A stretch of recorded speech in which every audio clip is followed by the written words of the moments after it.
Hello बच्चों and welcome to the first episode of chapter number 9 light reflection and refraction from class 10 science. आज का हमारा topic है इस चैप्टर का पहला पार्ट यानी कि रिफ्लेक्शन ऑफ लाइट। वैसे ये टॉपिक शुरू करने से पहले लेट अस अंडरस्टैंड कि भाई लाइट क्या होती है। लाइट यानी कि they are the electromagnetic waves. एक ऐसी वेव्स है जिनको मटेरियल मीडियम नहीं चाहिए ट्रैवल करने के लिए, प्रोपोगेट करने के लिए। So they are also known as non mechanical waves. और वैक्यूम में लाइट की स्पीड है 3 into 10 to the power 8 metre पर second. Okay, it is the highest speed. आज का जो टॉपिक है हमारा वो है रिफ्लेक्शन ऑफ लाइट। रिफ्लेक्शन यानी कि क्या होता है? रिफ्लेक्शन यानी कि bouncing back of the light, यानी जब लाइट बाउंस बैक करती है। जैसे बॉल को अगर आप दीवार में फेंकते हो तो बाउंस बैक आता है, वैसे ही लाइट को जब आप किसी सरफेस के ऊपर फेंकते हो और अगर वो बाउंस हो रही है, रिटर्न आ रही है, तो उसे हम कहते हैं रिफ्लेक्शन ऑफ लाइट। रिफ्लेक्शन तीन टाइप्स के होते हैं, 1, 2 and 3। पहला है रेगुलर या तो स्पेक्युलर रिफ्लेक्शन। रेगुलर रिफ्लेक्शन यानी कि जब हमारा सरफेस बिल्कुल ही स्मूथ हो एकदम, फॉर एग्जांपल मिरर, तो वहां पे जो रेज ऑफ लाइट आती है, अगर वो पैरेलल आ रही है तो रिफ्लेक्शन के बाद भी वो पैरेलल ही जाएगी। दूसरा प्रकार है डिफ्यूज या तो इर्रेगुलर रिफ्लेक्शन। यहां पे सरफेस जो होती है वो हमारी प्रॉपर सीधी नहीं होती, यानी कि it is rough in the sense. तो रिफ्लेक्टेड रे जो होगी ना, वो कैसी होगी? वो स्कैटर हो जाएगी। यानी कि अगर वो पैरेलल भले ही आ रही हो लेकिन रिफ्लेक्शन प्रॉपर नहीं होगा, यानी वो पैरेलल नहीं जाएगी। और एक है मल्टीपल रिफ्लेक्शन। मल्टीपल रिफ्लेक्शन यानी कि जो भी ऑब्जेक्ट है उसके अंदर ही लाइट जो है वो मल्टीपल टाइम्स रिफ्लेक्ट करती है। ये कॉन्सेप्ट मल्टीपल रिफ्लेक्शन यूज होता है आपके वाईफाई के केबल के अंदर, जहां पे लाइट की मदद से वाईफाई नेटवर्क को आपके यानी कि इंटरनेट नेटवर्क को आपके घर तक पहुंचाया जाता है, वो भी सुपर फास्ट स्पीड में। कुछ लॉज है रिफ्लेक्शन के जो आपको जिंदगी भर याद रहने चाहिए, क्योंकि ये ऐसे लॉज हैं जो एग्जाम में 2 मार्क्स में 1 मार्क्स में आ सकते हैं और बहुत ही इंपॉर्टेंट है। लॉज कुछ इस तरह है। पहला लॉ क्या है कि भाई angle of incidence, the angle of incidence यानी कि इंसिडेंट रे इस नॉर्मल के साथ एक एंगल बना रही है, वो एंगल जो है एंगल ऑफ इंसिडेंस कहलाता है, जिसका सिंबल है थीटा आई। और दूसरा है एंगल ऑफ रिफ्लेक्शन, यानी कि ये रिफ्लेक्टेड रे इस नॉर्मल के साथ एक एंगल बनाती है जिसका सिंबल है थीटा आर। लॉ ये कहता है कि एंगल ऑफ इंसिडेंस और एंगल ऑफ रिफ्लेक्शन हमेशा सेम होगा। दूसरा लॉ ये है कि भाई जो ये इंसिडेंट रे है, द इंसिडेंट रे, फिर द रिफ्लेक्टेड रे और जो नॉर्मल है, ये तीनों रे एक ही प्लेन के अंदर होती है। Law number 1, angle of incidence is equal to angle of reflection. Law number 2, reflected ray, incident ray and the normal ray, these all three lies in the same plane. okay, कौन कौन से important terms की आज हमने बात की? Incident ray, reflected ray. Incident ray यानी आने वाली रे, रिफ्लेक्टेड यानी रिफ्लेक्ट हो चुकी है वो रे, नॉर्मल यानी जो एक इमेजिनरी 90 डिग्री परपेंडिकुलर रे है वो, एंगल ऑफ इंसिडेंस यानी इंसिडेंट रे और नॉर्मल की मदद से बनने वाला, angle of reflection reflected ray और नॉर्मल की मदद से बनने वाला, और जो सरफेस है दैट इज रिफ्लेक्टिंग सरफेस। ये मिला के एक बेस कॉन्सेप्ट बनता है रिफ्लेक्शन ऑफ लाइट का। आई होप आपको यह कॉन्सेप्ट समझ में आ चुका होगा। और आज हमारा कॉन्सेप्ट है, हम देखने वाले हैं यूजेस ऑफ स्फेरिकल मिरर्स। आप सब जानते हैं स्फेरिकल मिरर्स 2 प्रकार के होते हैं, एक होता है कॉनकेव, एक होता है कॉन्वेक्स। पहले देखते हैं क्विक कंपैरिजन बिटवीन बोथ कि उन दोनों के बीच में क्या कंपैरिजन हम देख सकते हैं। Concave mirror is curved inward, convex mirror is curved outward. Concave mirror can magnify the image, यानी कि वो बड़ा कर सकता है, छोटा कर सकता है, लेकिन कॉन्वेक्स मिरर हमेशा छोटा ही इमेज बनाता है। कॉन्केव मिरर की फील्ड व्यू जो होती है वो बहुत ही स्मॉल होती है, कॉन्वेक्स मिरर की फील्ड व्यू काफी वाइड यानी लार्ज होती है। कॉन्केव मिरर में रियल और वर्चुअल दोनों प्रकार के इमेजेस बन सकते हैं, कॉन्वेक्स मिरर में सिर्फ और सिर्फ वर्चुअल इमेजेस ही बन सकते हैं।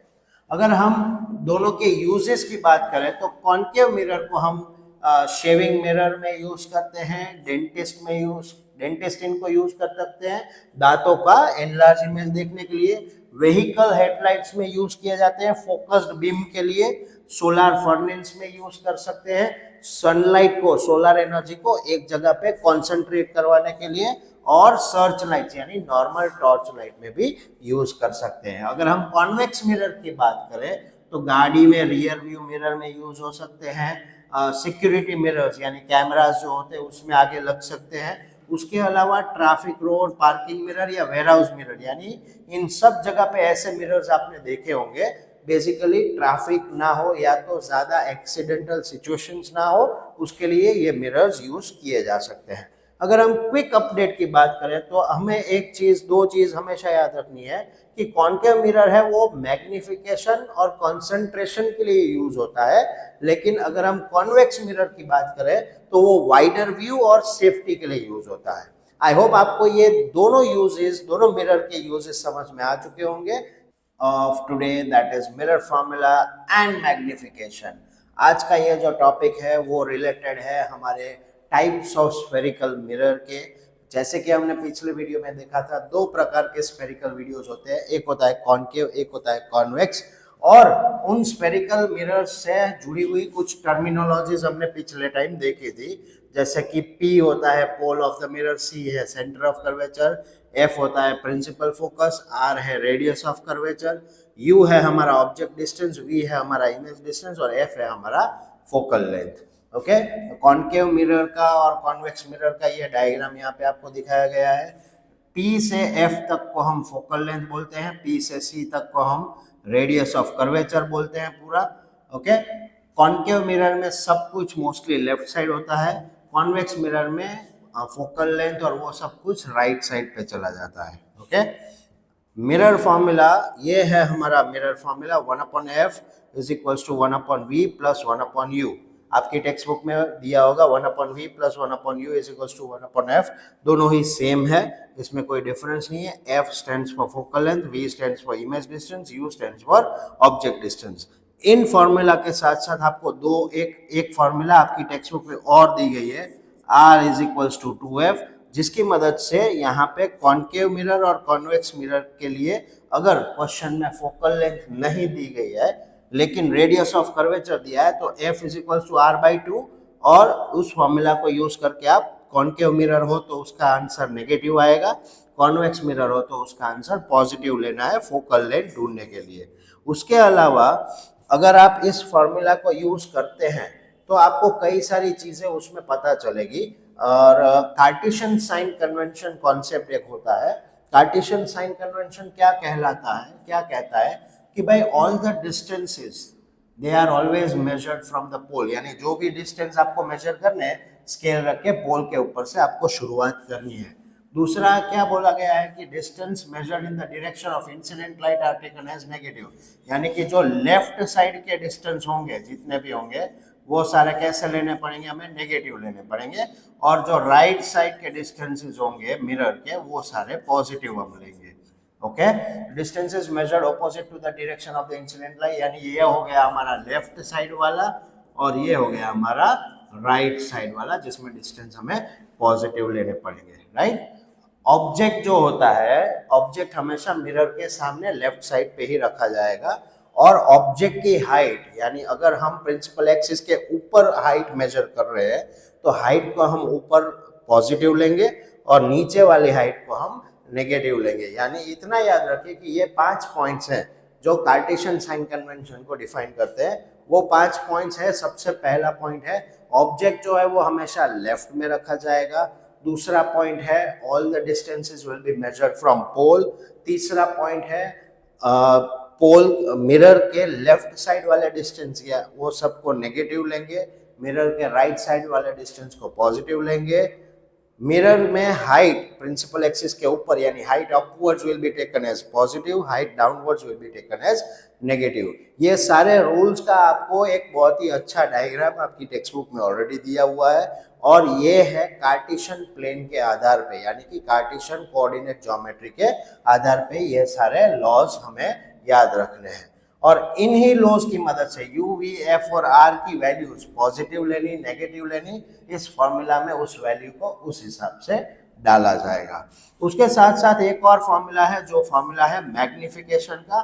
मैग्निफिकेशन का फॉर्मूला क्या है, एच डैश एच आई यानी कि height of image upon H O यानी हाइट ऑफ ऑब्जेक्ट। तो हाइट ऑफ इमेज को हम ऊपर लेते हैं, हाइट ऑफ ऑब्जेक्ट को नीचे लेते हैं, क्योंकि हम इमेज की हाइट कितनी मैग्नीफाई हुई है ऑब्जेक्ट की मात्रा में उसे हम कंपेयर कर रहे हैं। और अगर क्वेश्चन में इमेज का या ऑब्जेक्ट का हाइट नहीं है तो हम फॉर्मूला यूज करेंगे माइनस वी अपॉन यू का। और मैग्निफिकेशन के कुछ मैग्निफिकेशन की वैल्यू के बाद हमको कुछ इमेज का नेचर पता चलता है।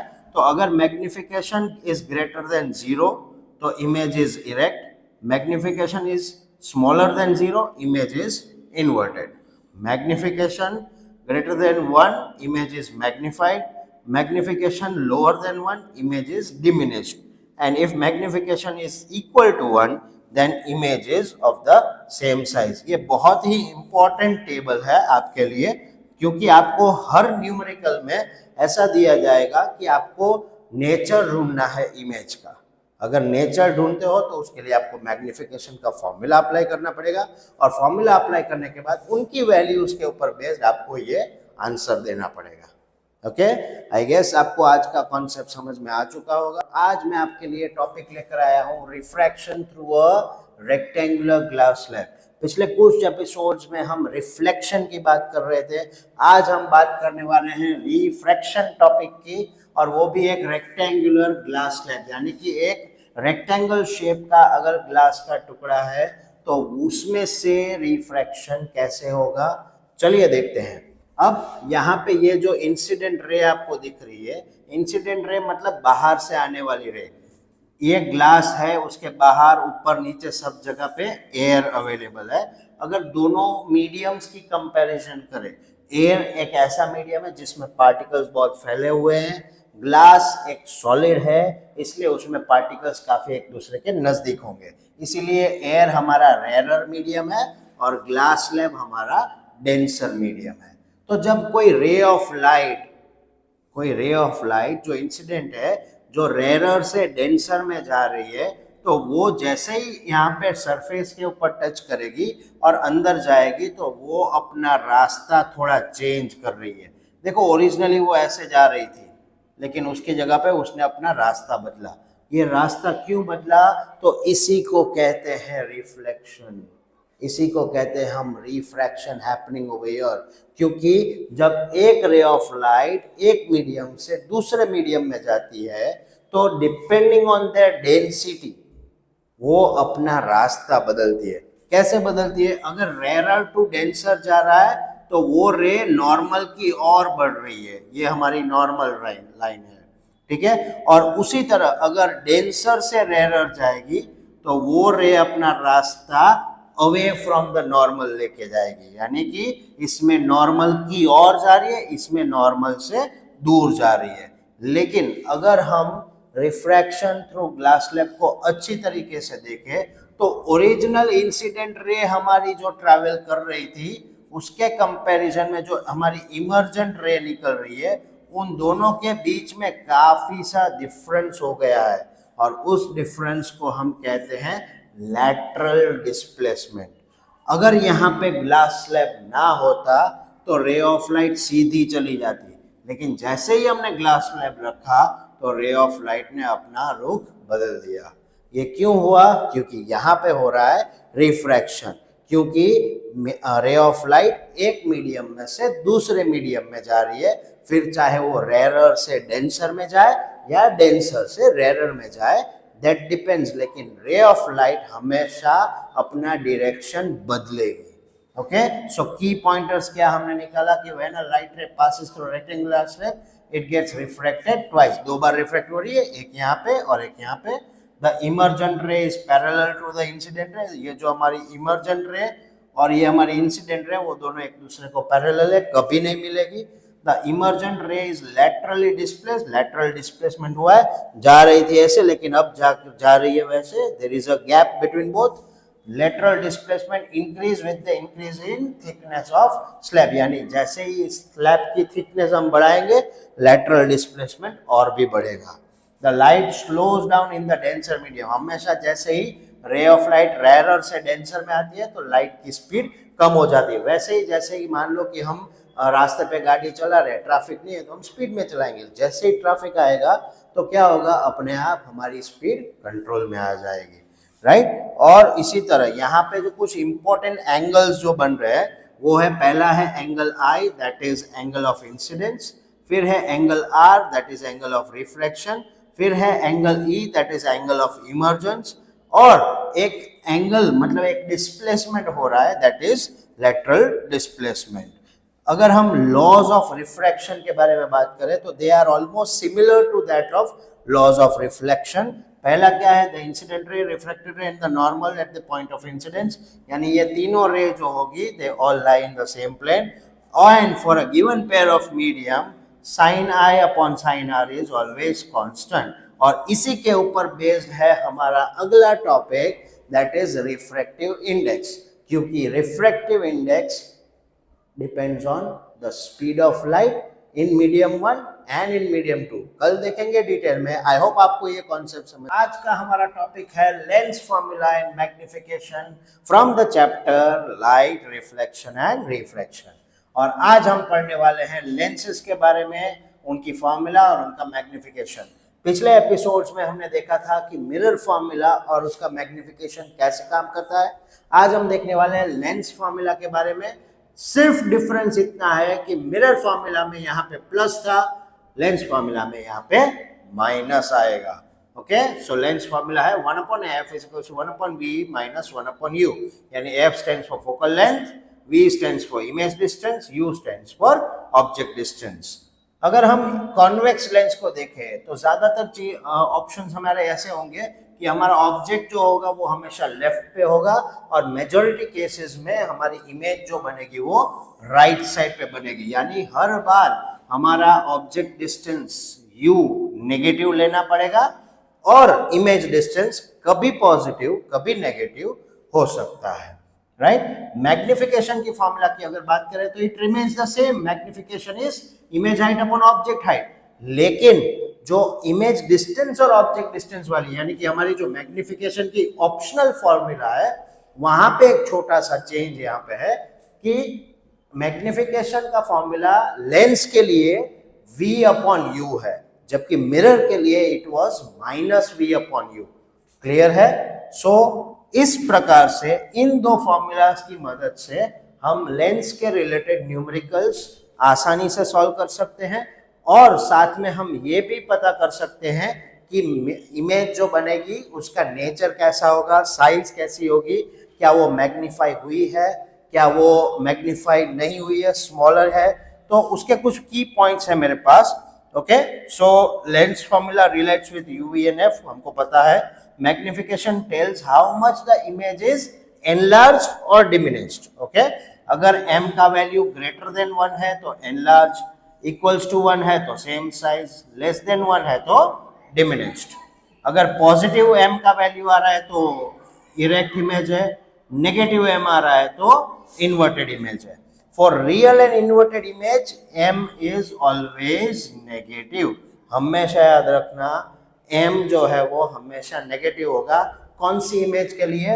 रियल और इन्वर्टेड के लिए। और एक और बात, ये लेंस कहाँ पे यूज होते हैं? They are used in spectacles, cameras, microscope, telescopes and many other more options. I hope आपको ये कॉन्सेप्ट आज का जो था लेंस का वो समझ में आ चुका होगा और जो लेंस के रिलेटेड न्यूमेरिकल्स है आप वो आसानी से कर पाएंगे। हमारा जो टॉपिक है वो है power of lens. Power of lens यानी उसकी ताकत की हम बात नहीं कर रहे हैं, लेकिन हम बात करने वाले हैं कि भाई जो लेंसेज हम रेगुलर स्केल में यूज करते हैं, जैसे कि मेरे चश्मों का लेंस, राइट, तो इस लेंस का क्या पावर होना चाहिए जिसकी वजह से मेरी आंखों में जो दिक्कत आ रही है वो क्लियरली विजिबल हो जाए, यानी कि मेरी आंखों में देखने में, मेरे विजन में जो भी तकलीफें हो रही है वो कैसे आसानी से रेक्टिफाई की जा सके। So the power of a lens is a measure of its ability to converge और डाइवर्ज द लाइट, यानी कि कोई लेंस किसी भी रे ऑफ लाइट को कितना डाइवर्ज या कितना कन्वर्ज कर रहा है, उस एबिलिटी को हम कहते हैं the power of lens. Power of lens is defined as the reciprocal of its focal length. Hello जी, पावर ऑफ लेंस का फॉर्मूला है P is equals to 1/f, यानी कि फोकल लेंथ को अगर हम रेसिप्रोकल ले ले यानी 1 में ले ले तो हमें मिलेगा आंसर, वो होगा पावर ऑफ द लेंस। इसका यूनिट है, पावर ऑफ लेंस का यूनिट है dioptre D. Okay, so 1 dioptre is equals to the power of lens whose focal length is 1 metre, यानी कि अगर किसी लेंस की फोकल लेंथ 1 मीटर दी गई है तो उसका पावर होगा 1 डायोप्टर। ठीक है, कुछ साइन कन्वेंशन हमें याद रखने हैं कि अगर कॉन्वेक्स लेंस है जिसमें फोकल लेंथ पॉजिटिव है तो पावर भी कैसा होगा, पॉजिटिव होगा। अगर कोई कॉन्केव लेंस है जिसका फोकल लेंथ नेगेटिव है तो उसका पावर कैसा होगा, नेगेटिव होगा, राइट। अब देखो यहाँ पे दो एग्जांपल्स हम देख लेते हैं। कॉन्वेक्स लेंस एक कन्वर्जिंग लेंस है, फोकल लेंथ +20 दिया गया है, राइट, तो पावर क्या होगा 1/0.20, सेंटीमीटर को हमने मीटर्स में कन्वर्ट कर दिया तो पावर आ जाएगा +5 डायोप्टर्स। अगर हम कॉन्केव लेंस यानी जो डाइवर्जिंग लेंस है उसकी बात करें तो फोकल लेंथ -20 है, ओके, तो P will be 1/-0.20, so my power will also come in negative, यानी कि पॉजिटिव फोकल लेंथ पॉजिटिव हमारा power, negative focal length negative हमारा पावर। एक क्विक रेफरेंस टेबल यहाँ पे दिया गया है कि अगर कॉन्वेक्स लेंस है तो फोकल लेंथ पॉजिटिव, पावर भी पॉजिटिव, नेचर कैसा रहेगा उसका, converging. Concave lens focal length negative तो उसका पावर भी नेगेटिव और उसका नेचर कैसा होगा, डाइवर्जिंग होगा, राइट। सो इन शॉर्ट एक कुछ चीजें पॉइंटर्स है जो हमें काफी याद रखने चाहिए, वो है greater the power shorter is the focal length, यानी जितना पावर का वैल्यू ज्यादा उस लेंस की फोकल लेंथ उतनी ही कम होगी। Unit of power is dioptre and spectacles uses lenses of suitable power to correct vision. जैसे कि फॉर एग्जांपल अगर हमारे विजन में कोई डिफेक्ट है, या तो हमें मायोपिया है, हाइपरमेट्रोपिया है या प्रेस बायोपिया है, तो इन तीनों डिफेक्ट्स को रेक्टिफाई करने के लिए अगर हमारे पास प्रॉपर पावर वाले करेक्टिव लेंसेज है तो हम ये डिफेक्ट को नलवाइड कर सकते हैं। आई होप आपको ये कॉन्सेप्ट समझ में आ चुका होगा। आज हम समझने वाले हैं image formation by concave mirror. तो दोस्तों हमने पिछले कई टॉपिक्स में देखा है लाइट के रिफ्लेक्शन और रिफ्रैक्शन के टॉपिक के बारे में। आज हम देखने वाले हैं कि कैसे कॉन्केव मिरर की मदद से अलग अलग पोजीशंस पे अगर हम ऑब्जेक्ट को रखते हैं तो उनके रे डायग्राम्स कैसे बनते हैं। बेसिकली आपको 4 रूल पता होने चाहिए रे डायग्राम बनाने के लिए। रूल नंबर 1 इज कि रे ऑफ लाइट अगर पैरेलल आ रही है तो वो फोकस से जाएगी। रूल नंबर 2, अगर वो फोकस से आ रही है तो पैरेलल जाएगी। आप मेरी जेस्चर्स को देखना। रूल नंबर 1 क्या था, पैरेलल टू फोकस। दूसरा रूल फोकस टू पैरेलल। तीसरा रूल है अगर वो सेंटर ऑफ कर्वेचर पे आएगी तो वो सेंटर ऑफ कर्वेचर से ही वापस जाएगी, यानी कि वो जिस रास्ते आई है उसी रास्ते वापस चली जाएगी। रूल नंबर 4 इज अगर वो पोल के ऊपर आ रही है तो वो सेम एंगल बनाते नीचे चली जाएगी, यानी इसे कहते हैं ऑब्लिक्विली चली जाएगी। यानी कि rule number 1 parallel to focus, rule number 2 focus to parallel, rule number 3 centre of curvature to centre of curvature, and rule number 4 is pole to obliquity. ये 4 रूल्स अगर आपको याद रह गए तो ये रे डायग्राम्स आप चुटकियों में बना सकते हैं। चलिए देखते हैं कि पहला पोजीशन ऑफ ऑब्जेक्ट है इन्फिनिटी। दोस्तों हमेशा याद रखना कि इन्फिनिटी पे अगर कोई ऑब्जेक्ट पड़ा हुआ है तो वहां से जो रेज ऑफ लाइट आती है वो सारी रेज ऑफ लाइट हमेशा पैरेलल आती है प्रिंसिपल एक्सिस को, यानी कि वो पैरेलल आएगी तो रूल्स के हिसाब से कहाँ जाएगी, फोकस पे जाएगी। तो parallel to focus, parallel to focus, यानी जो रेज मिल रही है वो कहाँ पे मिल रही है, फोकस पे मिल रही है, यानी कि इमेज कहाँ पे बनेगी, एट दी प्रिंसिपल फोकस। और कैसी इमेज होगी, उसका नेचर और साइज क्या होगा, तो रियल, इन्वर्टेड और बहुत ही छोटी, एक्सट्रीमली डिमिनिश्ड इन साइज, यानी कि पॉइंट साइज इमेज।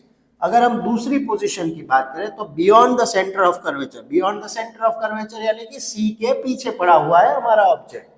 अगर ऑब्जेक्ट सी के पीछे पड़ा हुआ है तो क्या होगा कि एक रे को हम पैरेलल लेके जाएंगे, फोकस से लाएंगे, दूसरे रे को हम फोकस से लेकर पैरेलल लाएंगे, और वो दोनों कहाँ मिलेगी, बिटवीन सी एंड एफ, यानी हमारा पोजीशन ऑफ इमेज क्या होगा, between principal focus and centre of curvature. और nature and size real, inverted and it will be diminished या तो स्मॉलर इन साइज। ओके, तीसरा पॉइंट है at the centre of curvature, यानी कि ऑब्जेक्ट अगर हमारा सेंटर ऑफ कर्वेचर पे पड़ा हुआ है, तो ऑब्जेक्ट अगर सेंटर ऑफ कर्वेचर पे पड़ा हुआ है तो एक रे पैरेलल जाएगी, फोकस से आएगी, दूसरी रे फोकस से जाएगी, पैरेलल आएगी, और इन दोनों ही केसेस में वो रे कहाँ मिल रही है, वापस at the centre of curvature. तो हमारा इमेज होगा at the centre of curvature.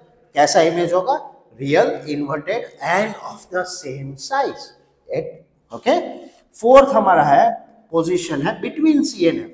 Fourth one is exactly the opposite of the second one. यहाँ पे बियॉन्ड सी था तो बिटवीन सी एंड एफ मिल रहा था, यहाँ पे बिटवीन सी एंड एफ है तो कहाँ मिल रहा है, बियॉन्ड सी पे मिल रहा है। ओके, और बियॉन्ड सेंटर ऑफ कर्वेचर पे जब वो मिलता है तो कैसा होता है, real, inverted and bigger than object, यानी उसका साइज एनलार्ज हो चुका है। अगर हम दूसरी बात करें आगे तो फिफ्थ वन पोजीशन है प्रिंसिपल फोकस के ऊपर हमारा ऑब्जेक्ट है एट एफ, तो पैरेलल जाएगी, फोकस से आएगी, सी के ऊपर से जाएगी, तो हमारा ऑब्जेक्ट का जो इमेज बनेगा वो कहाँ बनेगा, at infinity. This is the exact opposite of the first position, right. पहले में क्या था, इंफिनिटी पे था, फोकस पे आ रहा था, दूसरे में क्या है, फोकस पे है तो कहाँ मिलेगा, इंफिनिटी पे। कैसा, extremely magnified, real and inverted. Okay, and the last one it is between pole and the principal focus, यानी पोल और प्रिंसिपल फोकस के एग्जैक्टली बीच में। तो जब वो पोल और प्रिंसिपल एक्सिस के एग्जैक्ट बीच में है तो कैसा डिजाइन बनेगा उसका, वो उसका इमेज बनेगा मिरर के दूसरी ओर, बिहाइंड द मिरर। ओके, और वो कैसा होगा, वर्चुअल होगा, इरेक्ट होगा और मैग्निफाइड हो चुका होगा। यानी कि हमको कुल मिला के क्या याद रखना है कि अगर हमारा ऑब्जेक्ट एट इंफिनिटी पे है तो हमको फोकस पे मिलता है, बियॉन्ड सी है तो बिटवीन सी एंड एफ मिलता है, एट सी है तो हमको एट सी मिलता है, बिटवीन सी एंड एफ है तो बियॉन्ड सी मिलता है, एट प्रिंसिपल फोकस है तो इंफिनिटी पे मिल रहा है, और लास्ट में at between pole and focus है तो वो कहाँ जा रहा है, बिटवीन पोल एंड फोकस वाला बिहाइंड द मिरर जा रहा है। और पहले 5 केसेस में रियल एंड इन्वर्टेड इमेज है, लास्ट केस में है इरेक्ट एंड वर्चुअल इमेज। और साथ ही अगर आप मार्क करेंगे तो सी, बियॉन्ड सी और इंफिनिटी के ऑब्जेक्ट्स छोटे हो रहे हैं, सी का सेम साइज आ रहा है, और सी और पोल के बीच में अगर कहीं पे है तो उसका इमेज हमेशा एनलार्ज बनेगा। आई होप आपको ये कॉन्सेप्ट समझ में आ चुका होगा। आज हम लेकर आए हैं concept the image formation by the convex lens. पिछले एपिसोड में हमने 6 रे डायग्राम्स देखे थे, the image formation by the concave mirror, और आज हम देखने वाले हैं the image formation by convex lens. तो लेंस एक ऐसा मटेरियल है जिसमें से लाइट गो थ्रू हो जाती है, मतलब वो आर पार निकल सकती है। तो this is the shape of the convex lens, and today we are going to see the positions of object at 6 different positions, and let us see how their images are formed. पहला position है the object is entirely at infinity, यानी अगर object जो है वो कहीं दूर पड़ा हुआ है तो वहां से आने वाली रेज ऑफ लाइट जो होती है वो पैरेलल आती है, तो ये पैरेलल रेज आएगी and they will pass through focus. हमने जैसे ही 3 रूल्स पढ़े हैं लेंस डायग्राम्स के लिए, there are 3 rules. parallel to focus, focus to parallel, and the rule number 3 is optical center origin से वो सीधा निकल जाएगा. Okay, so the first rule is applied over here. Parallel rays are coming, it is passing through focus. So यहाँ पे the object, the image is formed at focus. It is real, inverted and very diminished, highly diminished, या तो point size का image बन रहा है. The second position of object is at 2f1. तो 2f1 से दो रेज हम निकाल रहे हैं, एक पैरेलल निकाल रहे हैं, वो फोकस पे जाएगी, एक ऑप्टिकल सेंटर O से निकाल रहे हैं. तो दोनों ही हमको कहाँ मिल रही है? Between f2 and 2f2. Between f2 और 2f2 पे हमारी इमेज बन रही है. It is real, it is inverted and it is diminished. Diminished मतलब वो बहुत छोटी हो चुकी है as compare to the object. तीसरा पोजीशन अगर हम देखें तो the object is placed at 2f1, यानी कि एग्जैक्टली 2f1 के ऊपर यहाँ पे हमने प्लेस किया है. तो उसमें से जो रे ऑफ लाइट निकलेगी वो भी वापस मिलेगी कहाँ पे? एट 2f2 पे ही वो मिलेगी. ओके, यानी कि it will meet at the same exact point, but on the other side it will be of the same size. The image will be real inverted. Okay, and the fourth position is when the object is between f1 and 2f1. f1 और 2f1 के बीच में अगर हमने object रखा है तो एक ray parallel जाएगी, फोकस पे जाएगी, ऑप्टिकल सेंटर वाली रे, and they both will meet beyond 2f2. Image is formed. Image कहाँ बन रहा है हमारा? Beyond 2f2. 2f2 के पीछे बन रहा है. कैसा इमेज होगा? Real, inverted and magnified image होगा. The fifth position is when the object is placed at 2f1, at f1, यानी कि फोकस के ऊपर. तो एक रे जो पैरेलल जाएगी वो फोकस से पास करेगी और दूसरी रे जो है वो ऑप्टिकल सेंटर से निकल जाएगी. ये दोनों रेज कैसी होगी? पैरेलल जा रही होगी. अब जो रेज पैरेलल जा रही है वो कभी मिलेगी नहीं, तो the image will never be formed or it can be formed at infinity. It will be real, inverted and highly magnified. वो बहुत बड़ी हो चुकी होगी लेकिन वो स्क्रीन के ऊपर बहुत ब्लर होके मिलेगी. The last position of object is between optical center O and f1, यानी फोकस और O के बीच में. तो एक रे ऑफ लाइट पैरेलल जाके फोकस से जाएगी, एक ऑप्टिकल सेंटर से जाएगी. अब वो दोनों कहीं मिल नहीं रही है तो वो उसको हम पीछे की ओर एक्सटेंड बैक करेंगे और हमारा ऑब्जेक्ट जो मिलेगा वो हमें मिलेगा on the same side. Image will be formed on the same side of the lens.